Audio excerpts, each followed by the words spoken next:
I think, Thursday games are, you've got one a year, and you try to make a schedule fitting accordingly to what gets your players in the best position to succeed on Thursday, and that's what we've tried to do.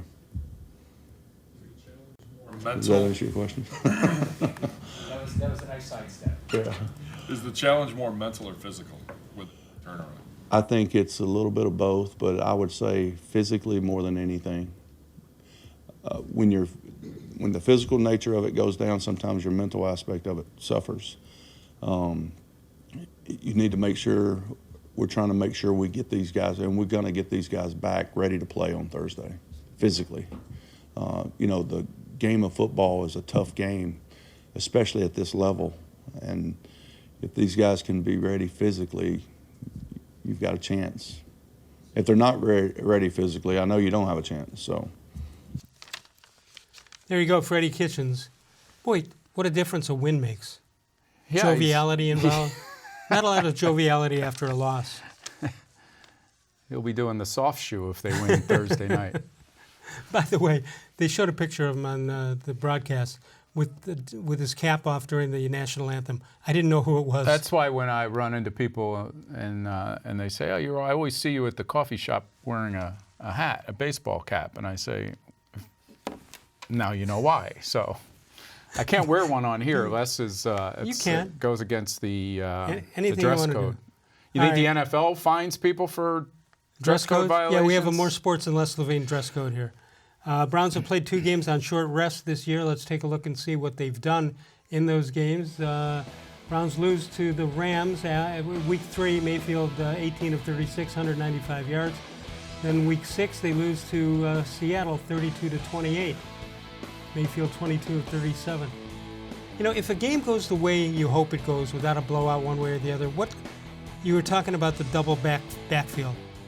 How many passes should Baker throw in an ideal game that's close, a regular NFL game? Well, what did he throw Sunday? 21? I think so. Yeah, which is down from 40-some in the week prior to that. Well, they were chasing the week prior to that. Yeah, I think it's hard. I'd like to. Did we just show that with the Seattle? Did we show his stats from the Seattle game? Because they were up 20-6 in that game, right? Right. So yeah, they were up 20-6, and he still ended up throwing it 37 times. I just think they need to take.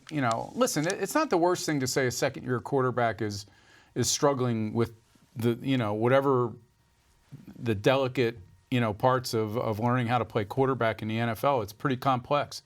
So take something off his plate. I mean, that's not the worst thing to do. I don't care where he was drafted now. Take something off his plate. Run Chubb and Hunt together if you can more often. Give Hunt some more carries.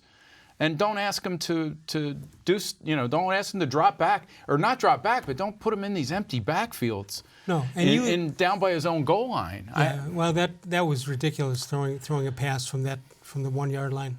I mean, you almost know.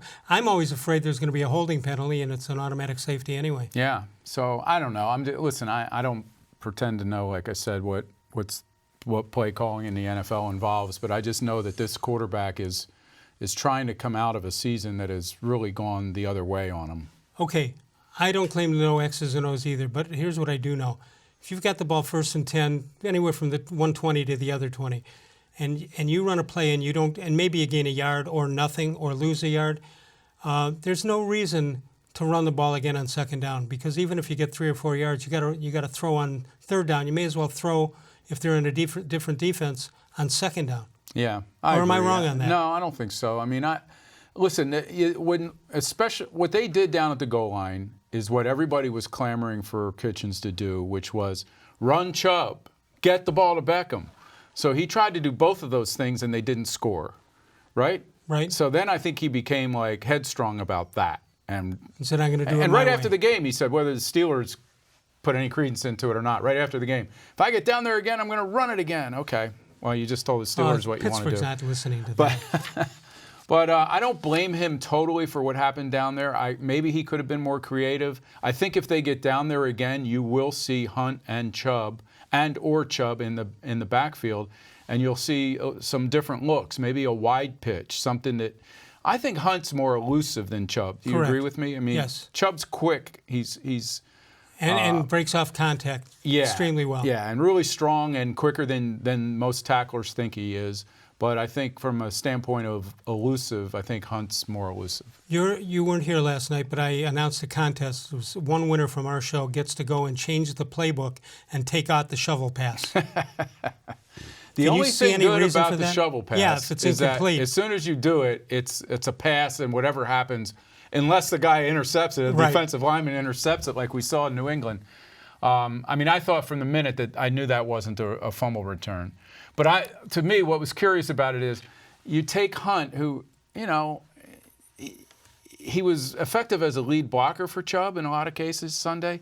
But that's a timing play with a guy who hasn't played yet this year. So Right. I know Freddie loves that play, and he's had some success with it going back to last year.